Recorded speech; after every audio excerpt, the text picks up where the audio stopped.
중구회의는 육사 지방선거를 앞두고 후보자와 유권자들에게 정책 의제를 제시하고자 하는 취지로 전문가 패널 회의를 개최하고 있습니다.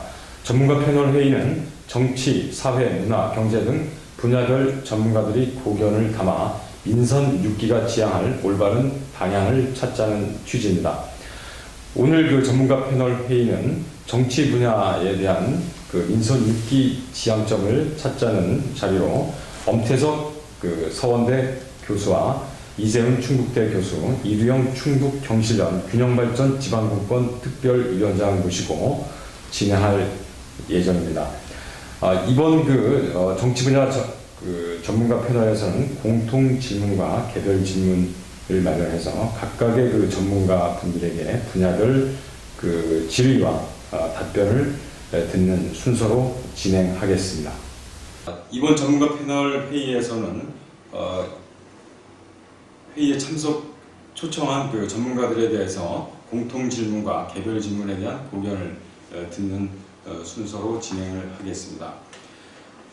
이번 그 패널에 참석해 주신 엄태석 교수님께서는 지방자치, 공직사회 개혁, 여성 정치 참여, 시민단체와 지자체의 유기적 발전 방안 등에 대해서 말씀을 해주시겠습니다.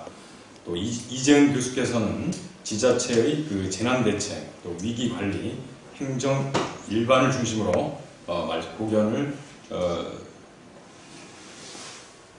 제시해 주실 것입니다.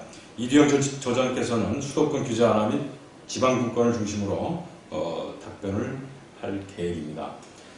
좀 구체적인 그 질의로 들어가서요. 그 강론적인 그 질문을 좀 드리겠습니다. 먼저 엄태석 교수님께 그 질문을 드리겠는데요. 민선 그 지방자치가 20여 년이 지났습니다만은 지속적으로 이제 거론되는 부분이 지방의회가 제 역할을 하지 못하고 있다, 이런 부분이 계속 되풀이되고 있습니다.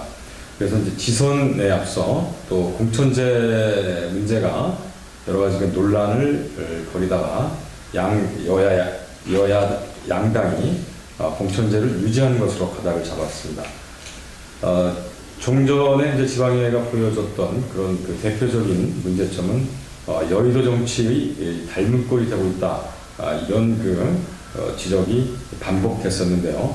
민선 6기에서 이 문제를 풀기 위해서 어떤 노력을 해야 되고 어떤 것들이 이제 과제인지 좀 말씀을 해주십시오.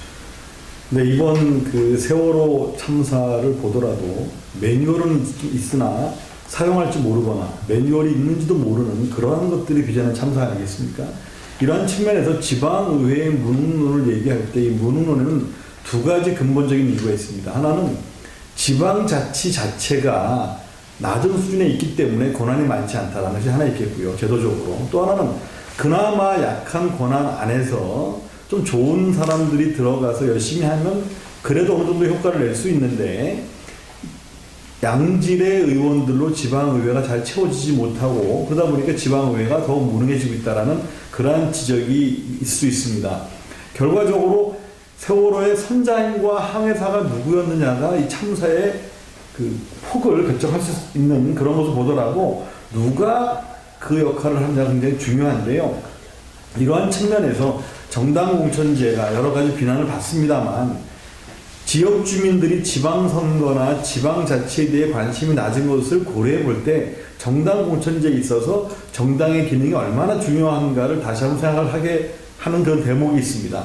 왜냐 그러면 좋은 분들이 들어가서 좋은 활동을 하면 어느 정도 효과를 낼 수가 있거든요. 그런 측면에서 정당의 역할이 매우 중요한데, 정당이 매일 얼마나 많은 사람들을 당선시키느냐만 가지고 고민할 것이 아니라 얼마나 좋은 후보를 발굴해내며 또 얼마나 잘 교육시켜서 지방의회를 진행하게 할 것이냐, 이러한 부분들을 고민을 해야 될 것입니다. 그리고 정당 공천제를 통해서 사회적인 약자라든지 정치적인 소수의 이해를 대변할 수 있습니다. 특히 여성의 정치 참여 같은 경우는 정당 공천제라는 것, 특히 비례대표제라는 것이 있어서 가능했던 그런 부분들이 있거든요. 그래서 정당의 기능이 활성화되어야 되는 것이 중요하다. 그리고 현재 지방자치가 기능을 하고 못하고 그걸 떠나서 현재 지방자치가 아닌 이상적인 지방자치가 지역 발전과 주민 복리에 기여한다면 중앙정부에게 과감하게 권한 이양과 재원 이양을 요구를 해야 됩니다.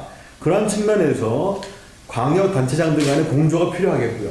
또 더불어 영원함 중심 시대를 탈피해서 국가가 균형적으로 발전하기 위해서는 충청권 단체장들의 공조가 또 매우 중요합니다. 그러한 측면에서 이번 그 제6회 전국 동시 지방선거를 계기로 해서 또 환골탈퇴하는 청년기를 맞이하는 지방자치의 모습을 기대하고요. 더불어서 역시 정당이 개혁되고 정당이 좀 환골탈퇴하는 것, 그것이 지방자치 발전에 가장 중요하다는 것이 제 생각입니다.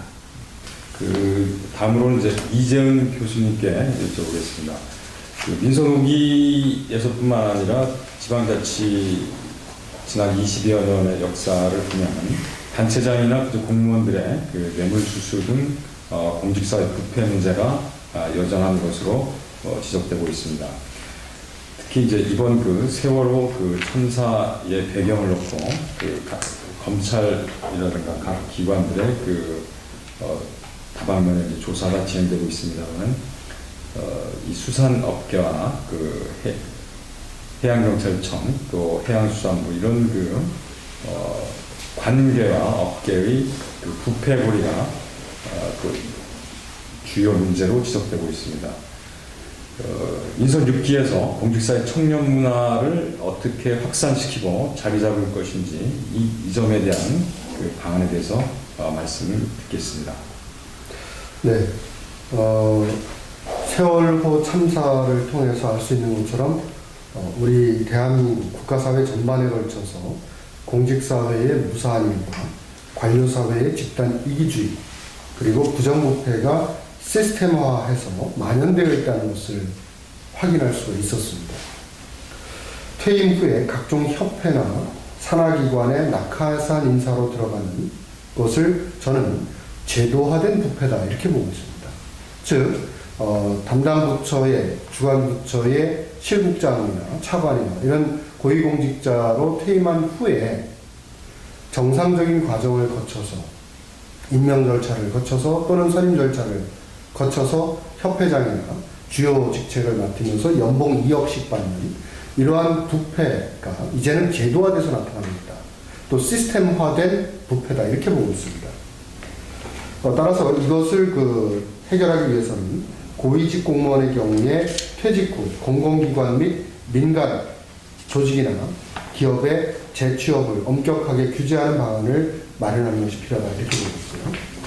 또 각종 사업이나 용역이 끝난 후에는 그 용역이나 사업이 이루어지는 데 참여했던 연구원이나 연구보조원에 대해서까지도 담당 공무원에 대해서 어느 정도 식사를 대접했는지 또는 술을 샀는지 하는 향응이나 금품수수, 식사 대접 여부 등에 대해서 엽서를 보내서 무기명으로 응답하게 하는 것과 같은 사후 투명성 확보 제도를 만드는 것이 필요하다 이렇게 봅니다.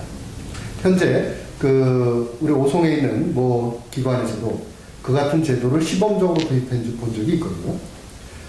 실은 이런 각종 사업이나 용역 수행 과정에서 나타나는 또 하나의 부패 요인도 우리가 고리를 끊어야 될 것이다 이렇게 보는 거고요. 특히 이 투명성을 확보하고 청렴성을 확보하는 데 있어서는 무엇보다도 시민들의 적극적으로 참여하는 게 필요합니다.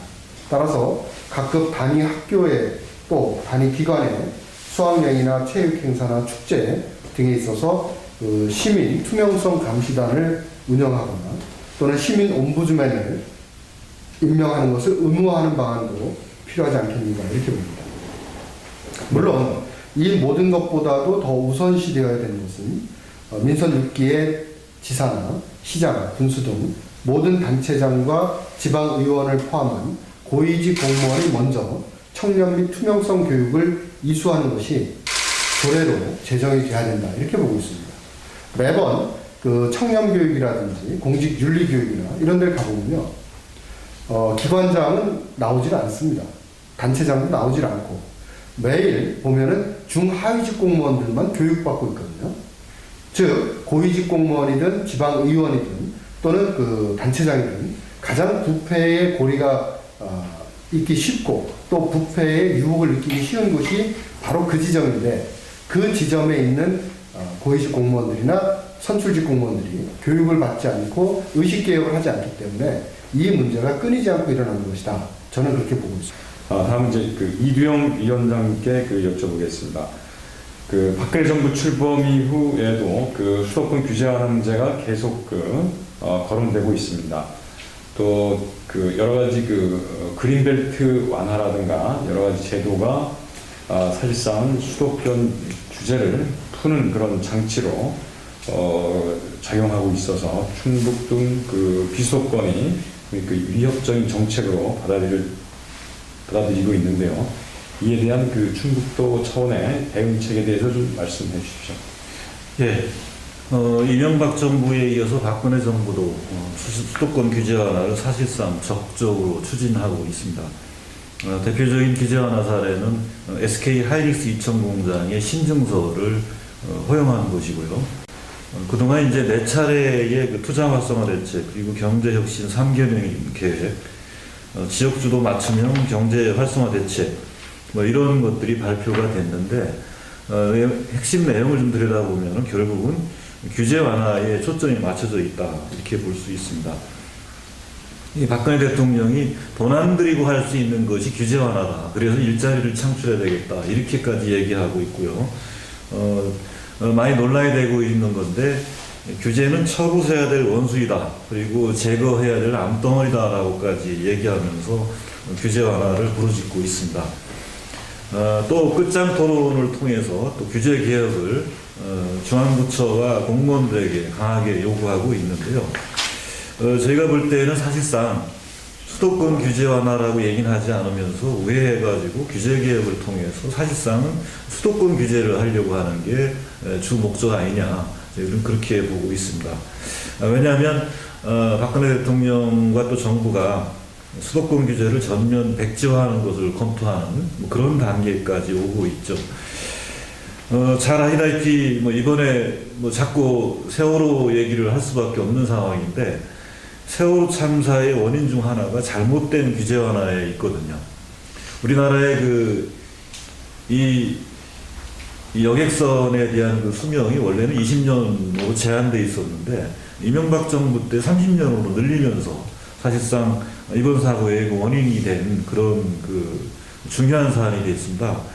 그만큼 규제 완화는 잘못하면 엄청난 부작용을 초래하고 또 엄청난 그 사회적 비용을 야기할 수밖에 없는 상황입니다. 특히 우리 충북을 비롯한 수도권 인접 지역의 타격은 매우 심각할 수밖에 없고요. 지방의 생존권이 크게 위협받을 수밖에 없습니다. 그래서 저는 민선 6기는 이제 우리 충북도지사를 비롯해서 지방자치단체장들이 이 수도권 규제 완화에 적극 좀 반대하면서 이 수도권 규제 완화를 막고 또 반대로 이 지역균형 발전 정책을 강력히 요구하고 관철시킬 수 있는 그런 이 나름대로의 비전과 또 각오와 그런 대책들을 좀 가져야 된다 이렇게 말씀드리고 싶고요. 그렇게 하지 않는다 그러면 이 충북을 비롯한 지방의 생존권 문제 그리고 지방의 경쟁력 또는 자생력 이런 것들을 확보하기는 좀 매우 어렵지 않겠나 저는 이렇게 생각합니다. 또다시 수도권 과밀 집중이 심화되고 지방은 황폐화되는 그런 것이 좀 되지 않도록 해야 된다 이렇게 강조하고 싶고요. 다음은 다시 이제 엄태석 교수님께 질문을 드리겠습니다. 아까도 서두에서 잠깐 말씀하셨는데요. 이번 선거에서 이제 그 특징 중에 하나가 여야 정당들이 지방의원 여성 공천 할당제를 도입했습니다. 그래서 민선 5기 이전 지방의원 또는 지방자치보다도 여성의 지방자치 참여 기회가 다소 확대될 것으로 예상되고 있습니다. 또 이런 여성 정치가 다소 이제 확대되는 국면에서 여성 정치인들의 진출과 또 이런 것들이 제도적으로 정립이 되려면 어떤 방안과 과제가 필요한지 말씀을 드리겠습니다. 1991년 지방의회를 구성할 당시는 정당 공천제가 도입되지 않은 상황이었습니다. 그 당시에 그 선거를 치른 결과 여성 의원의 비율은 광역 기초 공히 0.9%에 불과했습니다. 근데 지난 5회부터 여성 공천제가 기초까지 이렇게 확대되면서 비례대표제의 1번을 홀수번호를 여성에게 부과하고 또 비례대표의 50% 이상을 여성들에게 공천함으로써 4년 전 2010년 지방선거에서는 광역의원의 14.7%, 기초의원의 21.6%가 여성으로 채워졌습니다. 그런데 이번 지방선거도 여야가 공천제를 둘러싸고 공방을 하는 바람에 다른 제도의 변화가 하나도 없이 4년 전의 선거와 거의 유사하게 선거를 치르기 때문에 이 정도, 즉 20% 내외의 여성 의원들은 여전히 이제 선출될 거라고 보는데요. 보다 적극적으로 정당들이 여성의 참여를 확대하려면 지역구에 경쟁력이 있는 여성 후보들을 공천을 해서 그 여성단체뿐만 아니라 일반적으로 말하는 임계치를 넘어가기 위한 숫자, 즉 30%대의 여성 의원을 선출할 수 있는 그러한 적극적인 자세가 매우 필요합니다. 그런데 이런 것이 왜 중요하냐 그러면 지금은 이제 측정하지 않습니다만 여성 권한 척도 같은 것을 보면 2009년 당시에 우리나라가 109개국 가운데 61위에 불과합니다. 세계 12대 경제 대국이라고 말하고 대학 진학률이 가장 높고 인터넷 사용률을 세계 최고라고 하는 대한민국에서 여성의 권한이 전 세계 61위밖에 되지 않는다. 또 최근에 새롭게 나온 성격차 지수를 보면 2012년 우리나라는 135개국 가운데 108위에 불과합니다. 이거는 뭐 아프리카나 아시아 후진국 수준의 여성의 권한이다라고 지금 보여지는데요. 그래서 정당이 보다 적극적으로 여성을 발굴하고 교육하는 그러한 정치 교육의 기능을 활발히 해주기를 기대합니다. 네, 그 다음으로는 그 이재은 교수님께서 민선 6기에서 그 행정조직의 그 체질 개선이라든가 또 공무원 의식 변화 이런 것들이 그 여전한 그 과제로 지적되고 있습니다. 동시에 그 행정 효율성 제고를 위한 그 공무원 조직 체질 개선 또 의식 개혁 방안 이런 것들도 필요할 것으로 보이는데요. 이 분야에 대해서 좀 말씀해 주십시오. 예. 행정조직의 체질 개선이라고 한다면 결국 공무원이나 시스템의 문제를 말하는 겁니다. 즉 과거에는 행정은 행정 공무원만 하는 것이라고 생각을 했습니다. 그러나 행정이 왜 존재해야 되는가라고 하는 본질적인 이유를 따지고 보면 그 행정은 수요자이자 서비스를 받아야 되는 국민을 위해서 행정이 있는 거거든요. 그런데 정작 국민이 자신을 통치하거나 자신에게 지침을 내리고 지도를 해주는 행정에 참여할 수 없다면 그것이 과연 공급자 중심의 행정 아니겠는가 이렇게 보는 겁니다. 즉 그런 관점에서 보면 이제 공급자 중심 행정으로부터 수요자 중심 행정으로 넘어가야 되는데 그 수요자 중심 행정이 되기 위해서는 결과적으로 주민들이 행정에 참여할 수 있는 민관 거버넌스 조직의 운영이 필요하지 않겠느냐 이렇게 보는 거거든요. 그런 측면에서 본다면은 이제 행정의 민간 거버넌스 조직 운영이 실질적 활성화가 민선 6기에서는 이루어져야 된다 이렇게 봅니다. 네. 그런데 여기서 이제 이 거버넌스 조직이 그럼 시민들이 주도가 돼서 거버넌스 조직을 만들고 운영을 한다면 그것이 그러면 행정기관이 왜 필요하냐 이거죠. 지방자치단체가. 그건 뭐냐면 시민들이 그런 조직을 만들어서 참여를 하더라도 그러한 그 거버넌스 조직을 지원해 줄 수 있는 별도의 부서나 조직이 지사나 시장 군수 등 단체장의 직속기구로 만들어져야 되고 또 사무국의 확대라든지 예산 지원의 대폭적인 확대가 필요한 시점이 바로 민선 6기다 이렇게 봅니다. 공무원들이 시민단체에 참여를 해서 주민들과 함께 주민을 위해서 지역의 발전을 위해서 주민의 안전을 위해서 무엇을 할 것인가를 고민할 수 있도록 계기를 조성해주는 방안도 마련이 돼야 될 것이다 이렇게 봅니다. 자, 이번에 이제 질문이 마지막 질문이 되겠는데요. 제가 이제 질문서에 이류영 처장님에 대한 질문을 끝이었네요. 최근에 이제 지방선거 국면 이전에 세종시가 KTX 세종역 설치를 요구한 바 있고, 대전에서 역시 대전 인근에 KTX 간이역 형태 역을 설치된다, 이런 주장이 잇따라 제기됐습니다. 그래서 결국은 충북의 오송역 기능과 위상의 훼손을 가져오는 그런 위협적인 그런 상황이 전개된 바 있습니다. 이 점에 대해서 이제 민선 6기 지자체들이 오송역 기능과 위상을 제대로 확보하려면 어떤 역할들이 필요한지 말씀해 주십시오. 간단히 좀 제가 말씀 좀 드리면, 세종시가 이제 출범을 하면서 지금 KTX 오송역은 사실 세종시 관문역으로 이렇게 사용되고 있는데, 세종시가 이제 2030년까지의 도시 기본계획을 수립하면서 기본계획 안에 KTX 세종역을 신설할 필요가 있다 하는 내용을 명시하면서 이제 논란이 좀 시작이 된 겁니다. 이거에 대해서 이제 정부는 전혀 논의되거나 검토하거나 확정된 바가 없다, 이렇게 얘기를 하고 있는 것이고요. 거기에서 이제 우리 충북 같은 경우에는 사실은 오송역에서 세종시까지는 10분 정도밖에 안 되는 가까운 거리입니다. 이런 거리인데도 불구하고 세종역을 만든다고 할 경우에는 오송역의 위상이 크게 흔들릴 수 있기 때문에 강력히 반발하고 또 우려하는 것이고요. 또 하나는 이제 이 오송은 이제 KTX 경부선과 호남선이 만나는 이 분기역입니다. 근데 KTX 이 호남선이 올 하반기 되면 이제 완성이 돼서 개통이 되거든요.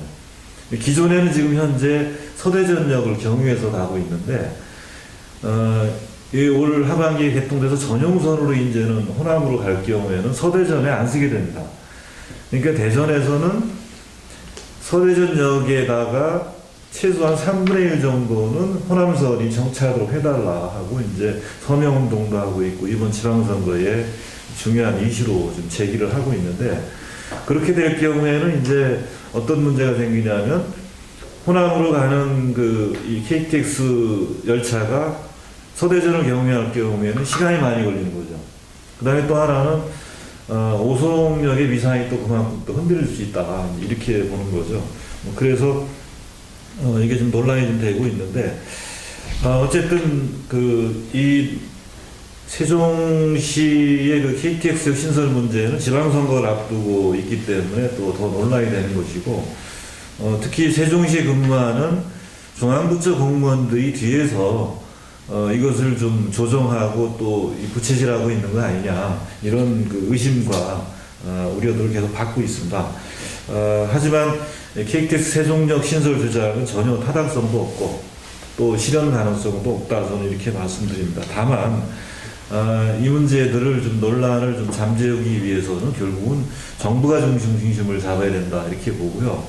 특히 세종시의 설계 문제는 세종시의 인구를 최대한 억제하면서 주변에 우리 청주권, 그다음에 대전, 이 천안과 기능 분담을 하도록 설계되어 있기 때문에 원안에 충실하게 진행하는 것이 가장 좋은 방안이다, 이렇게 생각합니다. 그래서 우리 충청권의 성숙된 자세가 필요하고요. 우리 충북 차원에서는 민관정이 참여하는 범도민 대책기구를 구성해서 정부와 세종시를 좀 더욱 압박하고, 나아가서는 이제 국토의 X축 철도망 구축과 함께 활성화를 위한 전국 차원의 연대 기구를 만드는 게 필요하다고 봅니다. 그래서 호남과 강원과 연대해서 우리가 국가 균형 발전을 도모해 나가는, 그리고 현 정부에서도 추진되고 있는데, 지금 현 정부가 지금 하고 있는 것 중에 하나는 이 철도를 이제 지금 현재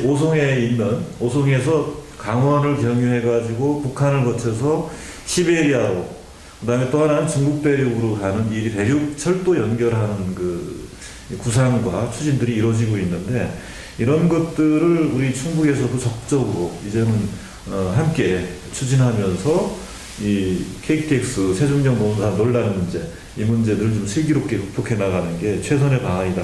뭐 이렇게 좀 생각합니다. 자, 이제 지금 마지막 질문이 되겠는데요. 제가 이제 세 가지 그 질문을 드린 것 중에 한 가지 정도는 좀 제가 빼놓고 좀 말씀을 드렸었는데요. 이제 별도의 그 질문을 정리할 시간이라든가 이런 게 좀 없을 것 같고 그래서 엄태석 교수님에 대해서는 이제 제가 첫 번째 질문으로 드렸던 지방자치단체의 재정 자립도 또 이 자립 역량 강화 또 지방자치단체와 중앙정부와의 합리적인 관계 설정 이런 것들을 중심으로 좀 말씀해 주시죠. 결과적으로 재정 자립도라는 것은 날이 갈수록 재정에 대한 요구가 많아지기 때문에 100%를 달성하기가 어렵습니다.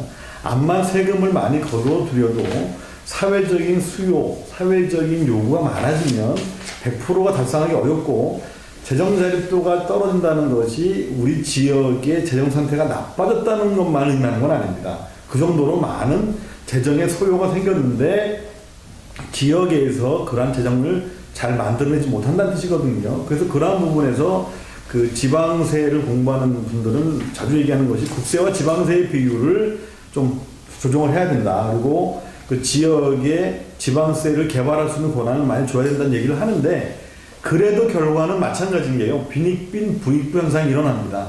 잘 살고 있는 지역은 그렇게 하던 그렇지 않던 계속 잘 살고 지금 어려운 지역은 그렇게 바꿔줘도 잘 발전하기가 어려운데 그러한 부분에서 전향적으로 중앙정부가 권한과 더불어서 재원을 이양해야 된다는 것을 주장하는 것이고요. 특히 낙후 지역에 대해서는 파격적인 특혜를 주지 않을 수가 없습니다. 그러한 발상, 그러한 것들에 대한 발상의 전환이 필요하다는 말씀을 드리고요. 더불어서 지방자치단체의 권한 강화라든지 재원의 이양은 공조를 해야 되는 부분입니다. 이게 도지사나 시장 한두 사람 얘기할 것이 아니라 전체적으로 지자체 장과 지방의원들 거기다가 시민단체와 시민대표들이 힘을 모아서 얻어내야 될 그런 부분이 있다는 것과 더불어서 우리나라가 단체장이 강한 그러한 유형의 지방자치를 하지만 그러한에도 불구하고 지방의회가 가지고 있는 기능이 그렇게 만만하지가 않습니다.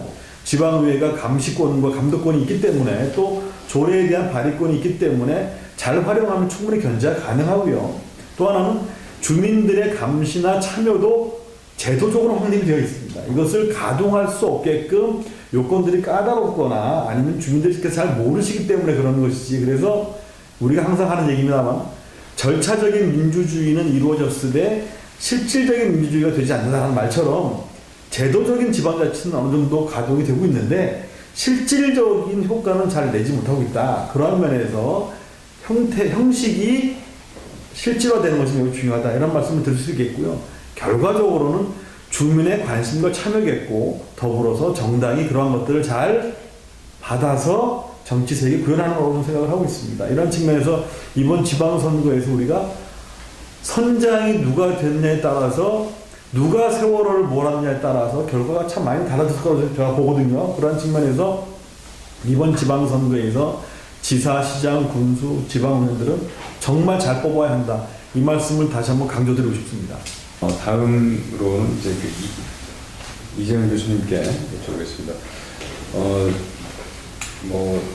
이번 전문가 패널에서도 마찬가지고요. 세월호 참사를 계기로 이제 안전 문제 계속 강조가 되고 있는데요.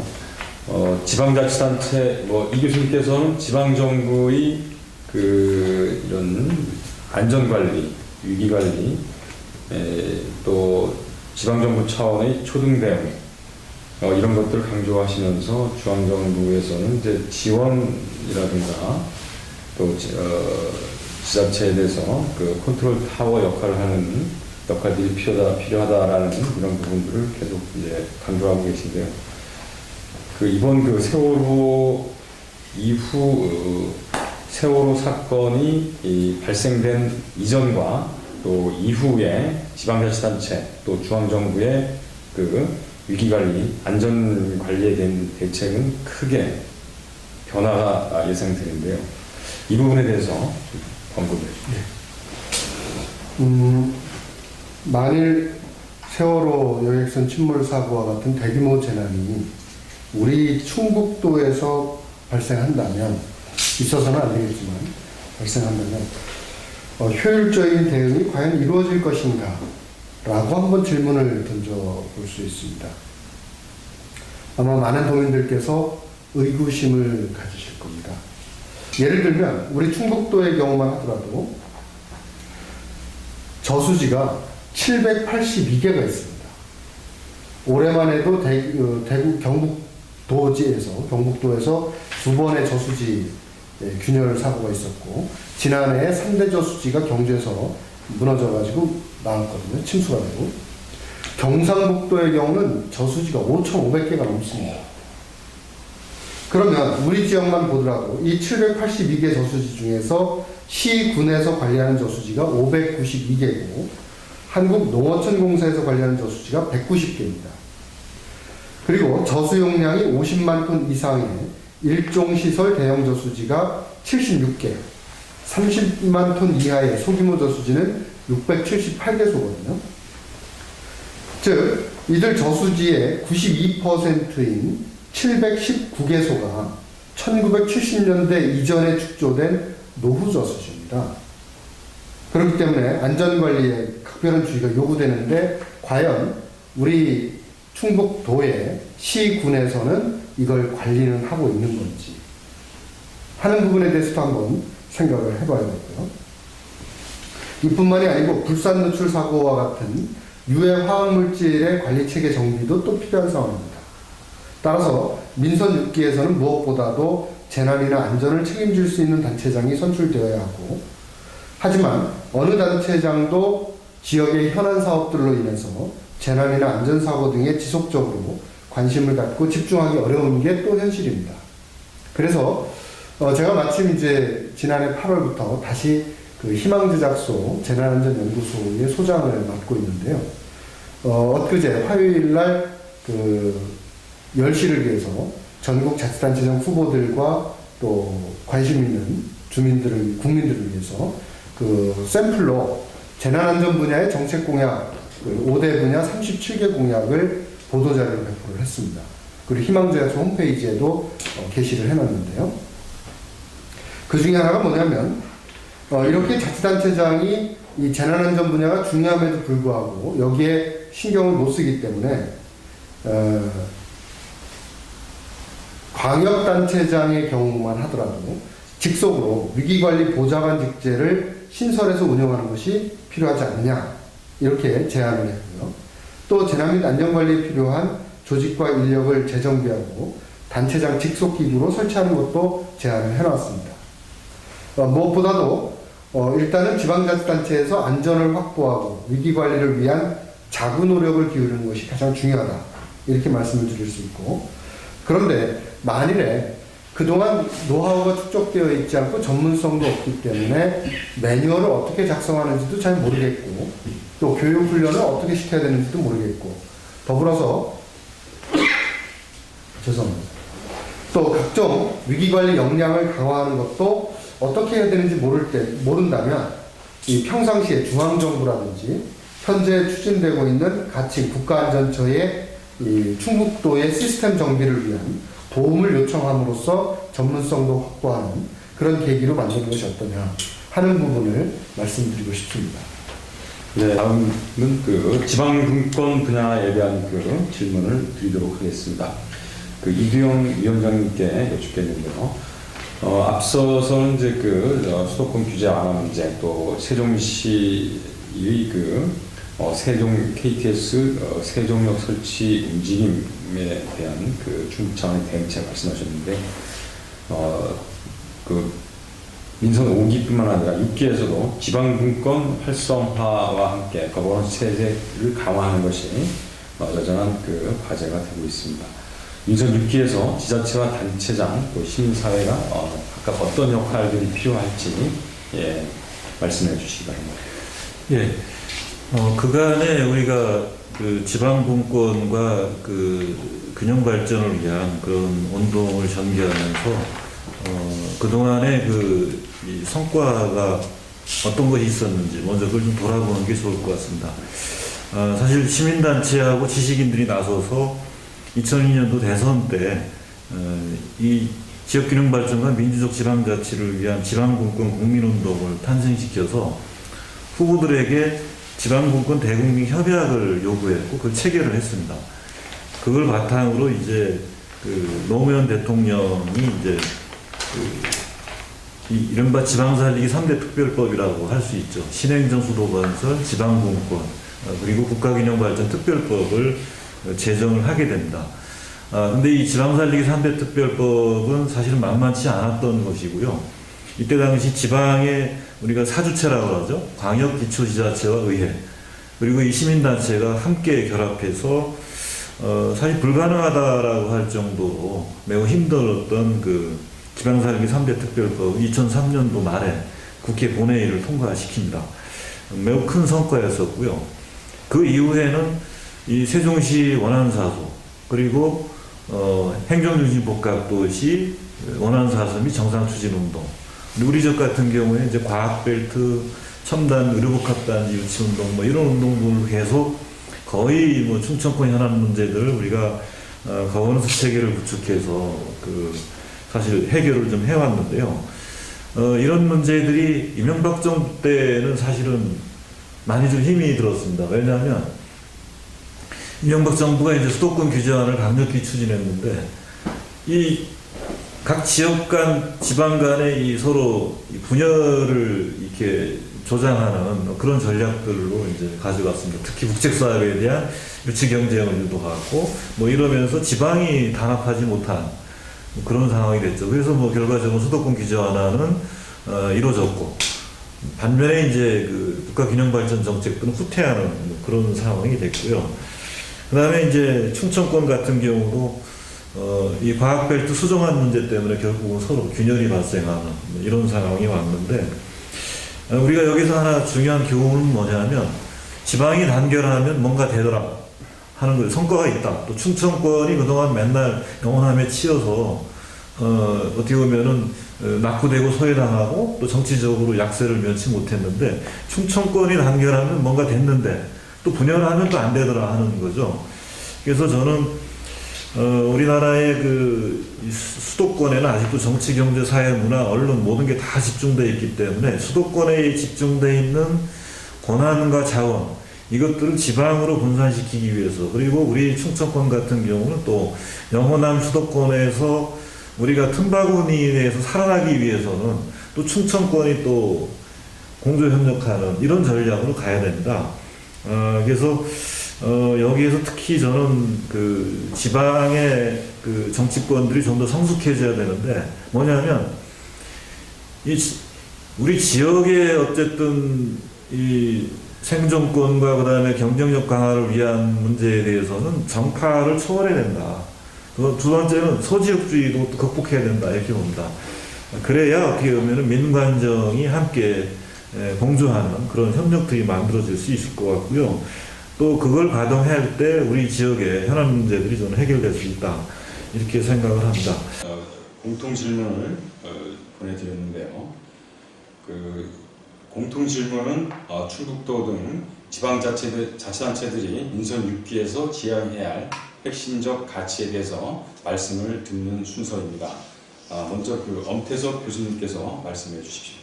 지방자치가 추구해야 될 가치라면 뭐 교과서에 나옵니다만 민주성과 효율성이 있습니다. 보다 많은 지역 주민들이 참여를 하고, 또 지역의 사정은 지역 주민들이 제일 잘 아니까 중앙정부의 어떤 획일적인 행정보다는 우리 지역에 맞는 정책, 그리고 우리 지역에 맞는 경비에 사용을 하자는 것이 그게 가실 것입니다. 그러니까 이러한 측면에서 지방자치는 민주성과 효율성이라는 기본 이념 하에 지역 발전과 지역 주민의 복리 증진을 위해서 이제 여러 가지 일을 해나가야 될 사명이 있는데, 이러한 부분에서 가장 중요한 것은 중앙정부가 가지고 있는 권한들이 가능한 지방자치단체 수준으로 좀 내려와야겠다. 그렇다면 권한과 재정이 많이 이양되어야겠다라는 것이 효율성을 증진하기 위한 하나의 방편일 것입니다. 더불어서 그 민주성을 확보하기 위해서는 역시 그 지역 주민들이 참여할 수 있는 다양한 통로가 확보되고 이것이 활성화되어야 되겠고요. 이러한 차원에서 지방의회가 무엇보다 그 기능의 대부분을 차지하고 있기 때문에 좀 더 그 역할을 잘 해줘야 된다고 생각을 하고요. 실질적으로 우리 지역사회의 문제를 생각해 본다면 지금 뭐 전 세계 경제, 한국의 경제가 안 좋은 것처럼 우리 지역의 경제가 좋지 않기 때문에 지역 경제 회생도 중요하고 또 더불어서 지금 지방대학도 상당한 위기라고 하는데 지방대학이 가지고 있는 위상과 기능이 지역 발전 상당히 중요합니다. 그래서 지방대학을 살리는 것이 지방 살리기에 많은 도움이 될 것이기 때문에 이러한 것도 많이 신경을 써야 될 것이고요. 더불어 지금 안전의 문제가 중요한 이슈로 지금 제기되고 있고 그러한 부분을 연결되는 게 부패의 문제입니다. 안전의 문제 상당 부분은 부패고리가 좀 있기 때문에 발생하기 때문에 안전과 더불어 부패의 문제도 고민을 해야 될 것이고요. 그리고 역시 그 민관 또 산하견의 그 거버넌스 체계를 좀 확충해서 서로 머리를 맞대고 지방자치를 발전시키자라는 문제. 또 마지막으로 여성들의 참여를 좀 확대해서 이 지역이 남녀 평등, 성평등적인 사회를 구현하자라는 것 등이 이번 제6기 우리 지역사회의 지방자치 발전의 과제가 아닌가 이렇게 생각을 하고 있습니다. 예. 이번 그 세월호 여객선 침몰 사고에서 봤던 것처럼 대한민국이 함께 침몰했다라는 지적도 꽤 많이 나오고 있습니다. 그 얘기는 뭐냐면 이 세월호 여객선 침몰 사고가 어찌 보면 그 과정에서 있었던 모든 것들이 대한민국의 축소판이었다. 이렇게까지 이야기를 하고 있고요.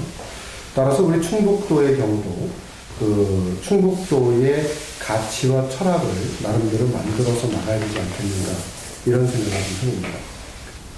저는 세월호 침몰 사고에서 보듯이 오늘날 대한민국의 화두가 이제는 안전과 행복이라고 보고 있습니다. 즉 안전의 기반 위에서 경제발전, 지역발전 등의 모든 것이 이루어질 수 있기 때문이다 이렇게 보고 있고 특히 각종 자연재난이나 인적재난, 국가 핵심 기반 재난 등과 같은 재난위기 뿐만이 아니고 국가의 어떤 군사적 안보 위기 파트에서 우리 충북이 할 수 있는 일이 무엇인가 하는 부분도 찾아야 되고 또 교통안전이나 식품안전, 취약계층의 안전, 산업재해 등 일상생활의 안전을 확보하는 것이 필요하다 이렇게 보고 있습니다. 그런 면에서 우리 충북이 민선 6기에서 가지고 나아가야 될 최대의 화두이자 주제는 안전과 행복으로 두고 그 기반 위에서 각종 지역개발과 경제발전을 도모하는 것이 필요하지 않겠느냐 이렇게 생각합니다. 예, IMF 이후에 두드러진 현상이 있다 그러면은 우리 사회의 그 심각한 양극화 현상입니다.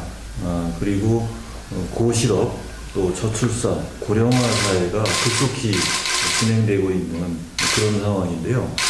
이러한 현상들이 사실 시간이 흐를수록 개선이 돼야 되는데 전혀 개선되지 않고 심화되고 있어서 또 구조화되고 있어가지고 우리 사회의 그 서민들의 생활이 매우 어려운 그런 상황입니다.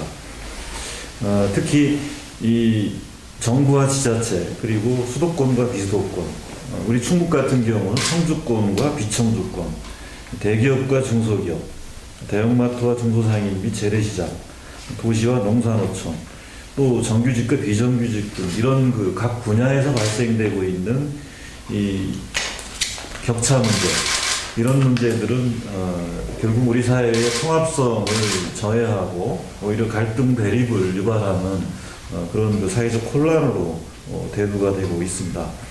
그래서 저는 민선 6기에서 지향해야 될 핵심 가치를 첫 번째는 양극화 해소에 있다 저는 이렇게 좀 생각을 하고요. 두 번째는 앞서서 엄태석 교수께서 말씀하신 거하고 좀 겹치는데 이 지방분권을 우리가 이제 강화해야 되지 않겠나 이렇게 생각합니다. 지방자치 역사가 벌써 20년이 좀 되고 있는데 우리나라의 그 지방자치는 어떻게 보면 이할자치 또는 껍데기 지방자치다 이렇게 얘기를 하고 있습니다.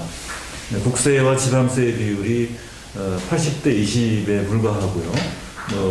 이 자치권이라든가 또는 지방 그 자율성이 거의 제한되어 있는 속에서 진행되는 지방자치가 결국은 더 이상 뿌리내리긴 좀 어려운 거 아니냐, 뭐 이런 그 회의론이 좀 들고 있는데, 이제는 중앙의 권한을 지방으로 과감하게 이양을 하고, 그런 다음에 문제가 있다면 그 책임을 묻는 뭐 이런 방식으로 좀 가야 되지 않겠나 이렇게 생각합니다. 그 다음에 이제 이것이 그 권한이 지방으로 내려오는 것으로 끝나는 게 아니고, 결국은 지방자치는 주민들이 참여해서 우리 지역을 스스로 만들어가는 그런 그 지역 주권 시대를 열어가는 거기 때문에 주민 참여들이 확대되고, 또 주민이 좀 참여하면서 지방자치단체라든가 지방의회를 좀 통제할 수 있는 뭐 그런 정도의 참여 기회들, 이런 것들이 좀 제도적으로 보장될 필요 있겠다 이렇게 생각을 합니다. 그다음에 마지막으로 이제 균형 발전 부분인데요. 사실 선진국들은 고도 선장기에 대부분 다 이 균형 발전 정책들을 강력히 추진을 했습니다.